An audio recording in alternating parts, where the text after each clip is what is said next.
அமர்ந்திருந்த மைனாவதி நீதிபதியின் தீர்ப்பை கேட்டு மகனின் கையை இறுக பற்றினாள் நன்றி உணர்வுடன். என் மகனை என்கிட்ட இருந்து பறிக்க பார்த்தேல, இப்போ பாத்தியா உன் பிள்ளைய நான் பறிச்சுக்கிட்டேன் என்று வெற்றி மமதையுடன் கருவி கொண்டிருந்தாள். நீதிபதி மனவிலக்களிக்கிறேன் என்றதும் சொல்லோவன வேதனை எழுந்தது ராமிற்கு. அவன் சத்யாவை உயிருக்குயிராய் நேசித்தது நிஜம். அதனால்தான் இந்த நிரந்தர பிரிவு அவன் நெஞ்சில் ரத்தம் வடிய வைத்தது. ஒருவேளை அம்மா அந்த விஷயத்தை பெரிதாக்காமல் இருந்திருந்தால் அவனும் கோபத்தோடு அவளை மன்னித்து விட்டிருப்பான். அம்மாவோ அவளை வெளியே அனுப்பியே ஆக வேண்டும் என்று ஆர்ப்பாட்டமே பண்ணிவிட்டாள்.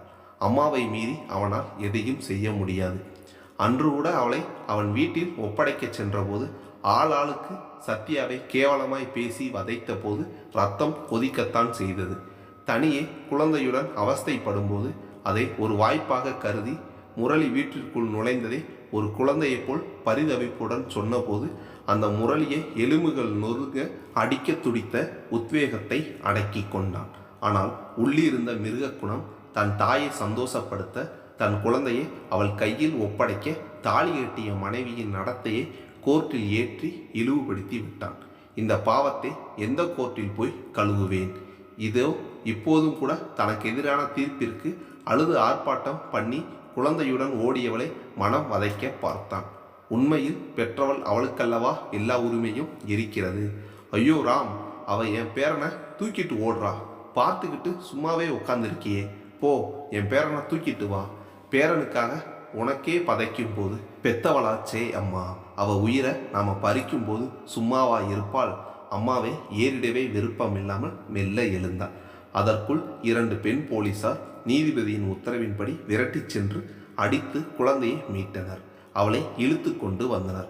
அபி, என் அபியை கொடுத்துருங்க, என் பிள்ளையை என்கிட்ட கொடுத்துடுங்க கதறி அழுதாள். கண் கொண்டு பார்க்க முடியாத ராம் முகத்தை திருப்பி கொண்டான். ராமிடம் குழந்தையை தர அவன் அம்மாவிடம் தந்தான். மைனாவதி பேரனை மார்போடு அணைத்து உச்சி முகர்ந்தாள். என்னங்க ராமின் காலை வந்து கட்டி கொண்டாள். நான் என்னங்க தப்பு பண்ணினேன்? உங்கள் மனசை தொட்டு சொல்லுங்க, நான் தப்பானவளா? உங்களை உண்மையாக நேசித்ததுக்கு எனக்கு இவ்வளவு பெரிய தண்டனையா? அப்பா, அம்மா, அண்ணன், இப்போ என் பிள்ளைன்னு எல்லாரையும் என்கிட்ட இருந்து பறிச்சிட்டிங்களே. எனக்கு எதுவும் வேணாம், என் பிள்ளையை மட்டும் கொடுத்துடுங்க. எல்லாத்துலேயும் பெரிய சோகம் புத்திர சோகம்னு உங்களுக்கு தெரியாதா? அபி இல்லாமல் என்னால் எப்படி வாழ முடியும்? நீங்களே சொல்லுங்க. முகத்தில் அரைந்து கொண்டு அழுதாள். அப்போது ராம், புறப்படு, அம்மா அதட்டலாய் உத்தரவிட கட்டுப்பட்டவன் வேகமாய் வெளியேறினான். பெண் போலீசார் அவளை பிடித்து கொள்ள அவள் கதற கதற வெளியேறினார். காரில் குழந்தையுடன் அமர்ந்தனர். அபிலாஷ் அம்மாவை தேடி உதடு பிதுக்கி அழுதான். கார் புறப்பட்டது. ஒரு தாயின் பாசத்திற்கு முன் பலத்திற்கு முன் போலீசார் எம்மாத்திரம். அவர்களிடமிருந்து தன்னை விடுவித்து கொண்டு காரின் பின் வேகமாய் ஓடினான். அபி என்று கத்திக்கொண்டு ஓடினாள். கார் வேகம் எடுத்தது. அபி என்று மறுபடியும் கத்தினாள். மிக வேகமாய் ஓடினாள். அவள் பின்னே போலீசாரும்.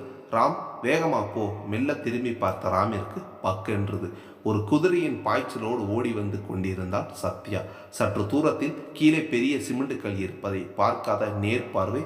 ஐயோ, அவன் நடக்கம் போகும் விபரீதம் உணர்ந்து அலற அந்த விபரீதம் நடந்தே விட்டது. படுவேகத்தோடு ஓடி வந்த சத்யா அந்த கல்லில் தடுக்கி விழுந்து தலையில் பலமாய் அடிபட ரத்தம் குபுகுபு என்று பொங்கியது. அவன் காரை நிறுத்தி இறங்கி வருவதற்குள் ஆழ்ந்த மயக்கத்திற்கு போயிருந்தான். ராம், நீ காரை எடு என்ற அம்மாவின் வார்த்தையை அலட்சியப்படுத்தினான். போலீசார் உடனடியாக சத்யாவை ஹாஸ்பிட்டலுக்கு கொண்டு சென்றனர். அதன் பின் நடந்ததெல்லாம் ஒரு பெண்ணுக்கு நேரக்கூடாதவை. பலமாய் தலையில் அடிபட்டது. சித்தம் கலங்கியே போனான். சேலத்தில் இருந்த மனநல மையத்திற்கு அனுப்பப்பட்டார். வீட்டிற்கு வந்திருந்த ஹரி ஆயாசத்துடன் கண்களை மூடி சோபாவில் அமர்ந்திருந்தான். வற்புறுத்திய பின் சில வார்த்தைகள் சத்யாவிடமிருந்து உதிர்ந்தன. சேலத்திலிருந்து எப்போ வந்த சத்யா? 2 மாசமாச்சு. குணமாயிட்டதால இங்கே ஒரு சேவை மையத்தில் வேலை போட்டு கொடுத்து அங்கேயே தங்க இடமும் கொடுத்துருக்காங்க. அபிலாஷை எப்படி கண்டுபிடிச்ச? வீடு மாறிட்டதால் சிரமப்பட்டே கண்டுபிடிச்சேன். உங்கள் வீட்டு பக்கம் சுற்றினேன். அபியை ஸ்கூலுக்கு அழைச்சிட்டு போகிறப்ப காரில் பார்த்திருக்கேன்.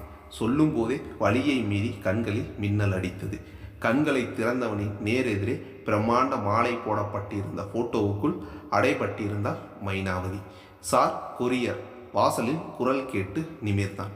ஹேமாவும் அறைக்குள் இருந்து வந்தவள் நேர வாசலை நோக்கி சென்றாள். ஹரிராம்ங்கிறது என் ஹஸ்பண்ட் தான். கையெழுத்து போட்டு கவரை வாங்கினான். உங்கள் பேர் மேடம்? ஹேமா. போய்விட்டான். கவரோடு உள்ளே வந்தவள் ஹரி என்கிற ஹரிராமிடம் கொடுத்துவிட்டு பக்கத்திலேயே அமர்ந்தாள். ஹரி சலனமின்றி அவளை திரும்பி பார்த்தான். வரட்டு கோபம் காணாமல் போய் அந்த பளிங்கு முகத்தில் செல்லமான நேசம் படர்ந்திருந்தது. வங்கி கணக்கு சம்பந்தப்பட்ட கடிதம்தான். படித்துவிட்டு டேபிளின் மீது வைத்தான். ஹேமா அவன் தலையை கோதிவிட்டாள். ரொம்ப டல்லா தெரியுறீங்க, சாப்பிட வாங்க. பசிக்கல ஹேமா. என் மேலே உள்ள கோவத்தை சாப்பாட்டில் காட்ட வேண்டாம். என் பிள்ளை விஷயத்தில் அவசரப்பட்டு முடிவு எடுத்துட்டீங்கன்ற கோபம். யோசிச்சு பார்த்தேன், உங்கள் பிஸ்னஸ் டென்ஷனில் போலீஸ் ஸ்டேஷன் கேஸுன்னு அலைய முடியாது. அதை மனசில் வச்சு தான் அவளை விட்டுட்டீங்கன்னு புரிஞ்சுது. சாரிங்க. மனம் லேசாக அவள் கையை பற்றினான். கோபமெல்லாம் ஒன்றும் இல்லை ஹேமா, பசிக்கலை. பட் உனக்காக சாப்பிட்றேன் கொஞ்சமாக. வாங்க. சிறு பெண் போல் துள்ளி எழுந்தாள். பேருக்கு கொஞ்சமாய் குறித்து விட்டு படுக்கைக்கு போனான். திருமணமான புதிது அவனும் சத்யாவும் அந்த சௌடாஸ்வரி அம்மன் கோவிலுக்குத்தான் சென்றார்கள். அதனால்தான் அவளும் என்னைப் போலவே அங்கு சென்றாளோ? ஹேமா அவன் கழுத்தில் முகம் புதைத்து கிச்சு கிச்சு மூட்டினான். சாருக்கு என்ன ஞாபகமோ சொல்லிக்கொண்டே கன்னத்தை கடித்தான். சத்யா கடித்தது நினைவிற்கு வந்தது. அவனால் ஈடுபாட்டுடன் ஹேமாவை பார்க்க முடியவில்லை. சாரி ஹேமா, டிஸ்டர்பாக இருக்கேன். பிஸ்னஸ் டென்ஷன், தலை வலிக்குது. நாசுக்காய் தவிர்த்தான். சாரி டியர், தூங்குங்க. அவனை தட்டி கொடுத்து விட்டு விலகி படுத்தாள். ஹேமா அபிலாஷை நடுவில் போட்டு தானும் உறங்கிவிட்டாள். அவனுக்குத்தான் உறக்கம் வர முரண்டு பண்ணியது. ஹேமாவை திருமணம் செய்தது கூட அம்மாவின் வற்புறுத்தலாலும் உண்ணாவிரதம் இருந்து பிடிவாதம் பிடித்ததாலும் தான். ஹேமா மைனாவதியின் ஒன்றுவிட்ட அண்ணன் மகள்தான். ஏற்கனவே திருமணமாகி ஒரே வாரத்தில் கணவனை பறிகொடுத்திருந்த இளம் விதவை. அந்தஸ்தில் இவர்களை விட பல மடங்கு.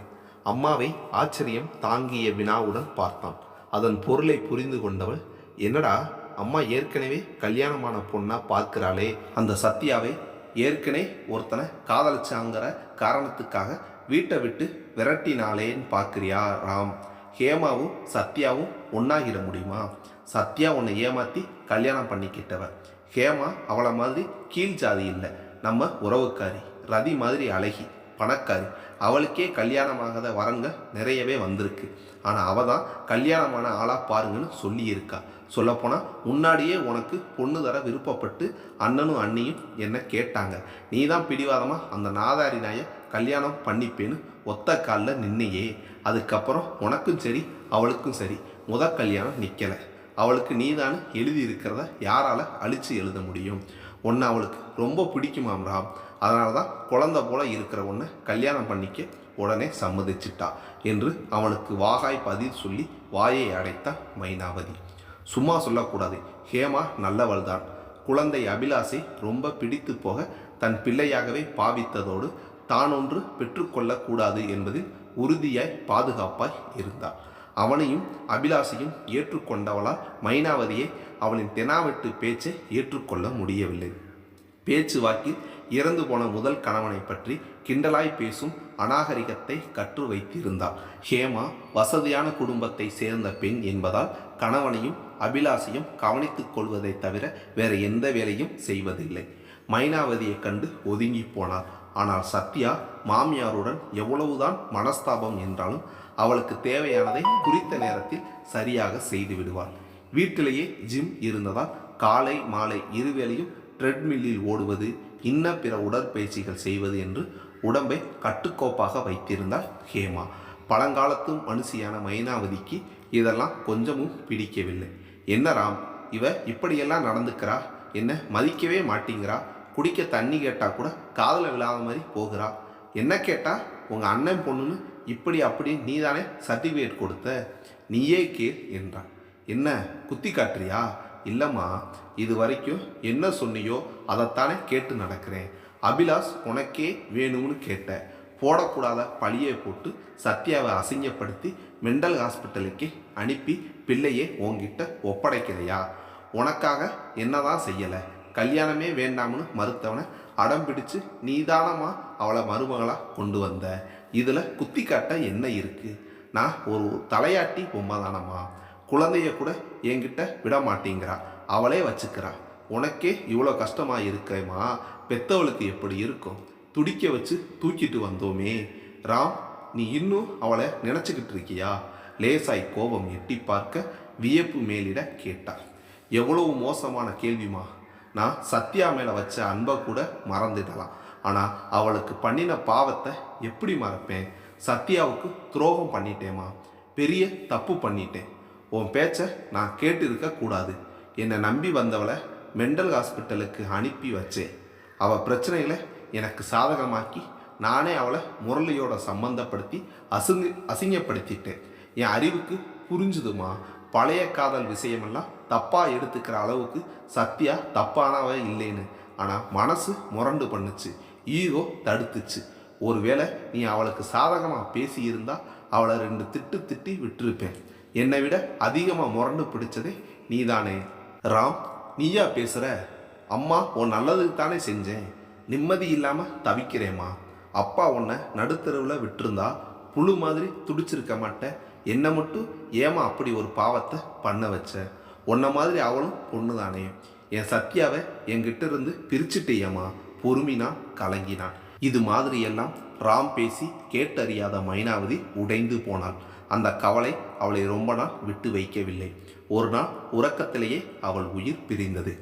ஹரிராம் தன்னை நம்பி வந்த ஹேமாவுக்கு எந்த குறையும் வைக்கவில்லை. குழந்தையை அவள் குறையின்றி கவனித்து கொண்டதால் முழு கவனத்தையும் பிஸ்னஸில் செலுத்தினான். லாபம் கொட்டியது. தொழிலை விரிவுபடுத்தினான். நகரின் முக்கியஸ்தர்களில் ஒருவரானான். ராம் சத்யாவுடனான தன் திருமண ஆல்பத்தை பியூரோவில் பூட்டி வைத்திருந்தான். ஹேமா பலமுறை மெல்ல சத்யா பேச்சை எடுப்பதுண்டு. ராம் பதில் கூறாமல் பேச்சை மாற்றுவான். ஒரு நாள் எப்படியோ சாவி கிடைத்து பியூரோவை திறந்து ஆல்பத்தை எடுத்து விட்டாள்.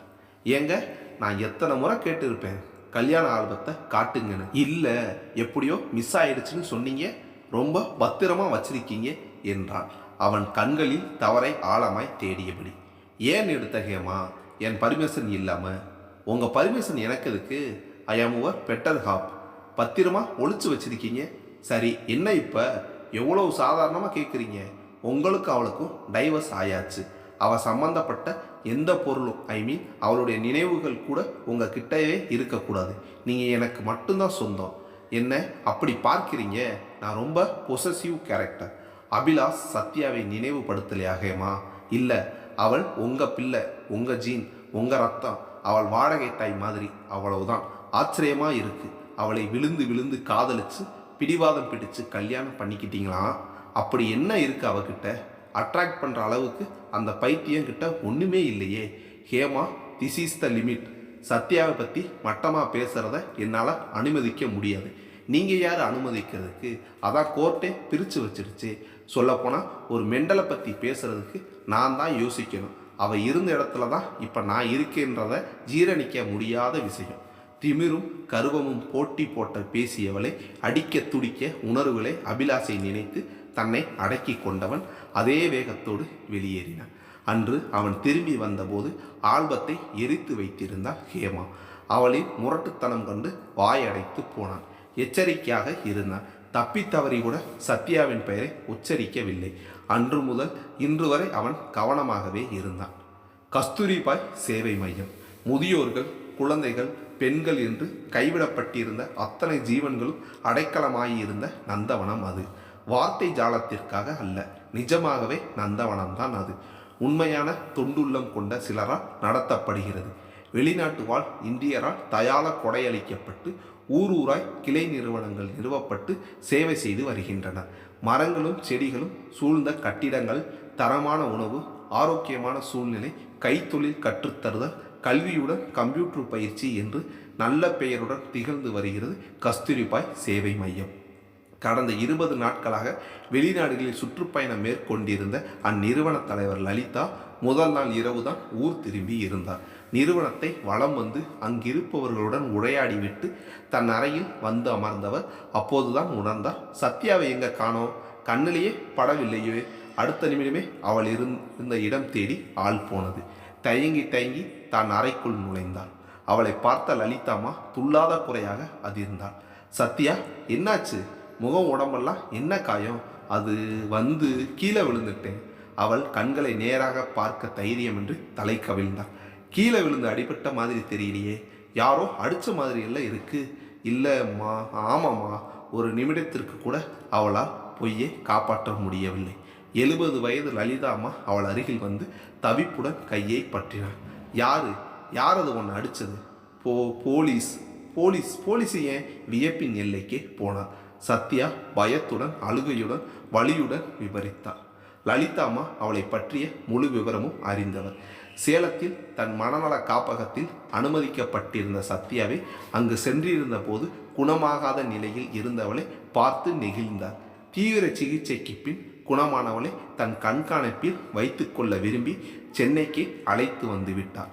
தினசரி உணவு தயாரிப்பிற்கான காய்கறி, அரிசி, பருப்பு, எண்ணெய் உள்ளிட்ட கணக்கு வழக்குகளை பார்க்கும் வேலையை அவளிடம் ஒப்படைத்து ஒரு சிறு தொகையை சம்பளமாக தந்து அங்கேயே தங்க இருப்பிடமும் தந்தார். சத்யா, ஏமா அவசரப்பட்ட? என் பிள்ளைய பார்க்காம என்னால் இருக்க முடியலம்மா. உன் ஃபீலிங்ஸ் எனக்கு புரியுது சத்யா. பாரு, எவ்வளவு காயங்கள். தவிர மிஸ்டர் ராம் நடந்து கொண்ட விதம், அவர் மனச்சாட்சியே அவருக்கு தண்டனையே வழங்கி இருக்குன்னு புரியுது. நான் அவரை பார்த்து பேசவா? இல்லைம்மா, வேண்டாம். இதே ஊரில் தான் என்னை பெற்றவங்களும் இருக்காங்க. அவங்களையும் கூட எனக்கு பார்க்க தோணலை. அதே மாதிரி தான் என் பிள்ளையோட அப்பாவையும். என் உயிர் மூச்சு எல்லாமே என் அபிலாஷ் மட்டும்தான். ஆனால் அவனுக்கு என்னை யாருன்னே தெரியலம்மா. கதறியவளை வார்த்தைகளின்றி அணைத்து தட்டி கொடுத்தார் லலிதா அம்மா. அன்று அபிலாஷின் பிறந்த நாள். விடியற்காலையில் இருந்தே பங்களாவில் தோரணம் கட்டுவதும் சமையல் செய்வதுமான வேலைகள் ஆரம்பமாகி இருக்க, காம்பவுண்டு சுவரை ஒட்டி சேலை தலைப்பால் உடம்பை போர்த்தி கொண்டு மெல்ல எட்டி எட்டி பார்த்தாள் சத்யா. அபிலாஷ் தன் கண்ணில் படமாட்டானா என்கிற இயக்கம் வலிந்தது. எதற்காகவோ காரை எடுத்துக்கொண்டு வெளியில் வந்த ஹரிராம் அரை இருட்டில் ஒரு உருவம் தயங்கி தயங்கி நகர்ந்து செல்வதை சந்தேகத்துடன் பார்த்தான். ஏய், யாரது? ஓடாதே, நில்லு. காரை வேகமாய் அவள் அருகே நிறுத்தி காரின் வெளிச்சத்தில் அவளை பார்த்தவன் திடுக்கிட்டான். சத்யா, நீயா? அவசரமாய் இறங்கினார். என்ன சத்யா? ஒன்றுமில்லை, நகர்ந்தான். ஒரு நிமிஷம் சத்யா, அபிலாஷை பார்க்கணுமா? ஈரத்தில் பளபளத்த கண்களால் அவனை பார்த்தான். எத்தனை சட்டங்கள் பிரித்தாலும் அவன் உன் பிள்ளை சத்யா. சௌடேஸ்வரி அம்மன் கோவிலுக்கு அழைச்சிட்டு வரட்டுமா? கண்கள் சிரிக்க கைகூப்பி விட்டு வேகமாய் சென்றவளை நெஞ்சம் பதைக்க பார்த்து கொண்டிருந்தான் இவன். அம்மனுக்கு பாலாபிஷேகம் நடந்து கொண்டிருந்தது. ஹரிராம், ஹேமா, அபிலாஷ் ஆகியோர் பிரகாரத்தில் நின்றிருக்க சற்று தள்ளி ஒரு தூணின் மறைவில் நின்றபடி தன் மகனையே பார்த்து கொண்டிருந்தாள் சத்யா. இந்த கோவிலுக்கு எதுக்குங்க அழைச்சிட்டு வந்தீங்க? வழக்கமாக காளிகாம்பல் கோவிலுக்கு தானே போவோம். கோவில் சின்னதா பழசா இருக்கே. கிசுகிசுத்த கேமாவை முறைத்தான். கோவிலையும் பாரபட்சம் பார்க்க ஆரம்பிச்சுட்டாத. கோவில் பழசா இருந்தாலும் சின்னதா இருந்தாலும் எல்லா சாமியும் ஒன்று தான். ஹேமாவை ராமின் அருகில் சேர்த்து பார்க்கவே நெஞ்சு அடைத்தது. மனுஷங்களை மாதிரி நீயும் அல்லவா தாயே என்ன கைவிட்டுட்ட? எத்தனை எத்தனை மோசமான சம்பவங்கள் நடந்தேறி விட்டன. அதோ என் செல்ல பையன் கருவாக உருவான நாளிலிருந்தே என் பிள்ளையை இப்படி வளர்க்கணும் அப்படி வளர்க்கணும்னு கனவு கண்டு மனசுக்குள் பேசி மகிழ்ந்தேனே. ஆனால் இப்போ என் பிள்ளை கூட பேசக்கூட எனக்கு பாக்கியமில்லை. ஆசையாசைய நான் வைத்த பெயரை சொல்லி கூப்பிடக்கூட இன்று எனக்கு உரிமை இல்லை. அவனை தூரத்தில் இருந்து திருட்டுத்தனமாய் பார்க்கிற அளவுக்கு என்ன பாவம் செய்துவிட்டேன்? என் அபிக்குட்டி எவ்வளவு பெரிதாய் வளர்ந்து விட்டான். அப்படியே அப்பாவை உரித்து கொண்டு பிறந்திருக்கிறான். அவனை கட்டிக்கொண்டு முத்தமிட வேண்டும் போல் இருக்கிறதே. ஏனம்மா என்னை சோதிக்கிறாய் என்று கடவுளிடம் கேட்டான். மம்மி, சாமியையே பாலில் குளிப்பாட்டுறாங்க, எறும்பு கடிக்காது.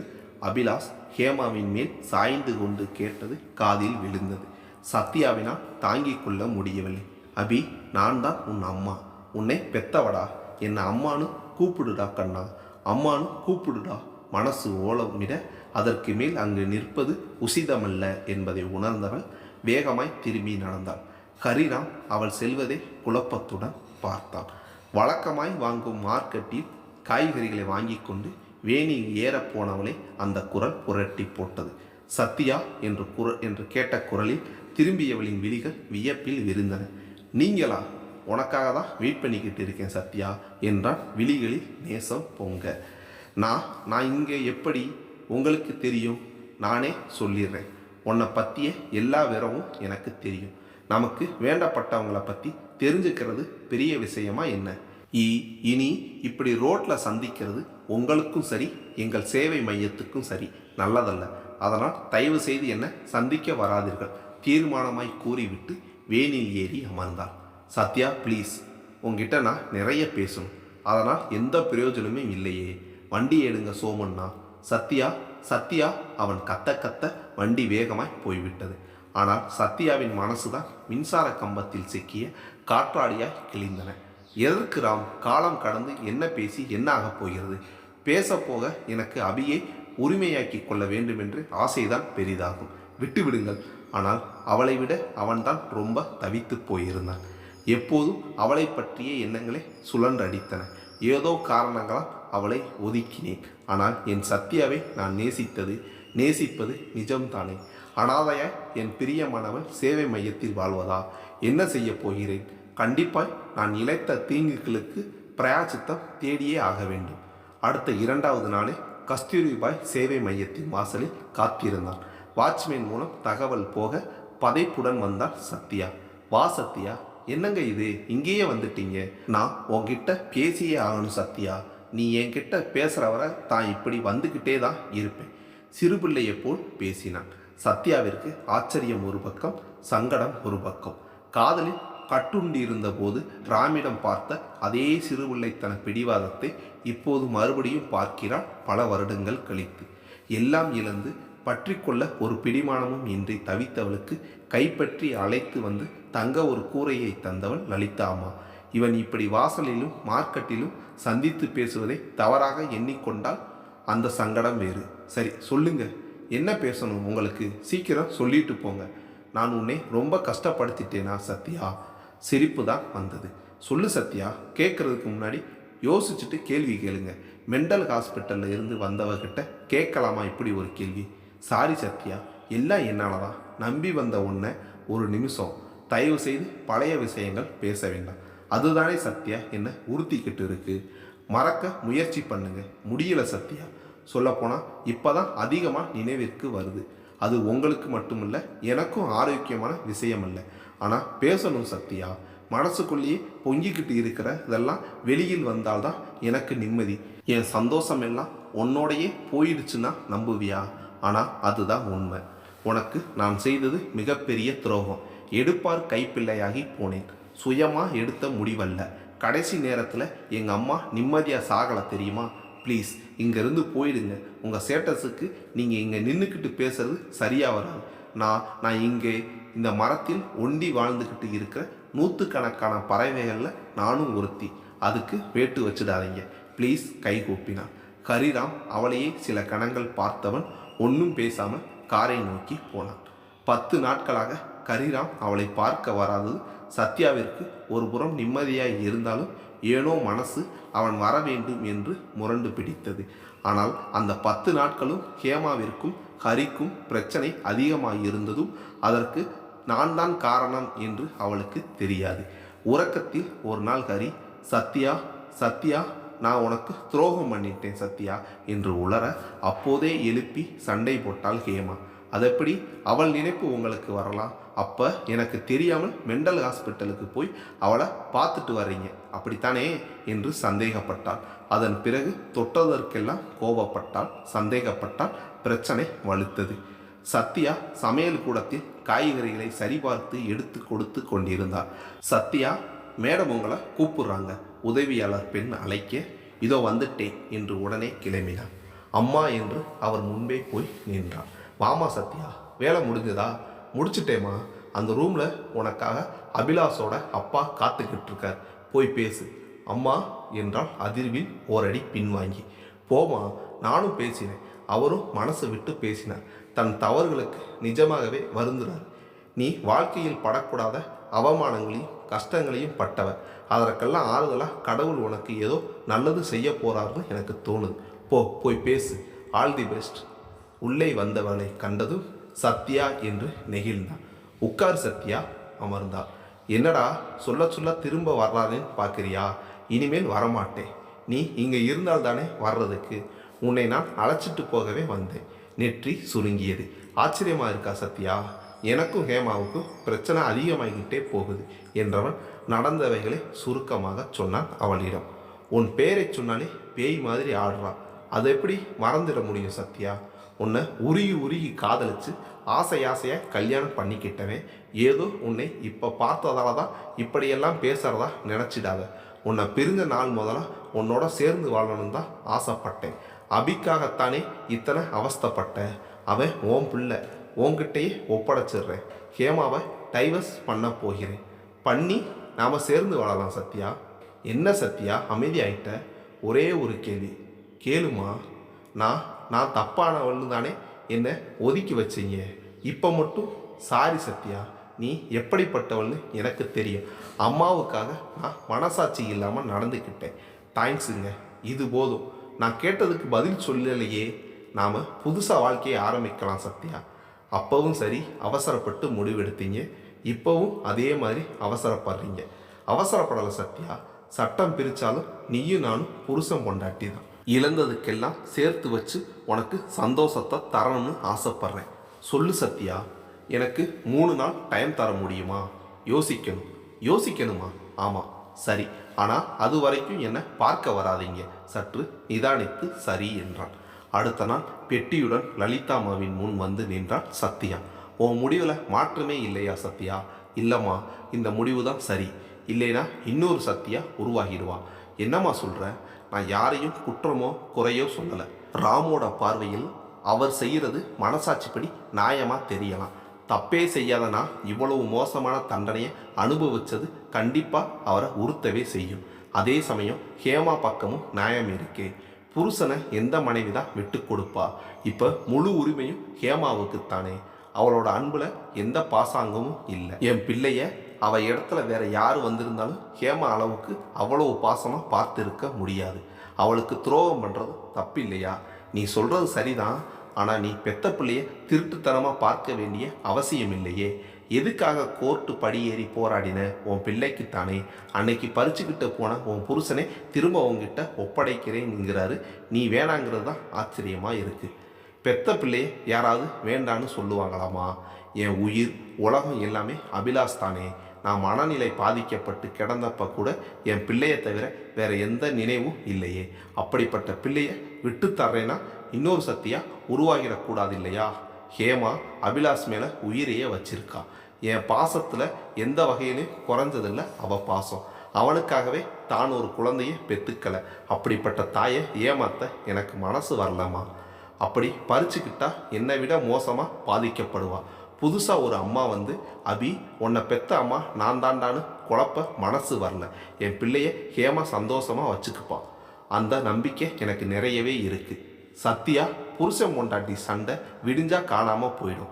அப்படி முடியாமல் பூதாகாரமாக பெருசாகுதுன்னா அதுக்கு யாராவது காரணமாக இருப்பாங்க. இங்கே எனக்கே தெரியாமல் நான் தான் காரணமாக இருக்கேன்.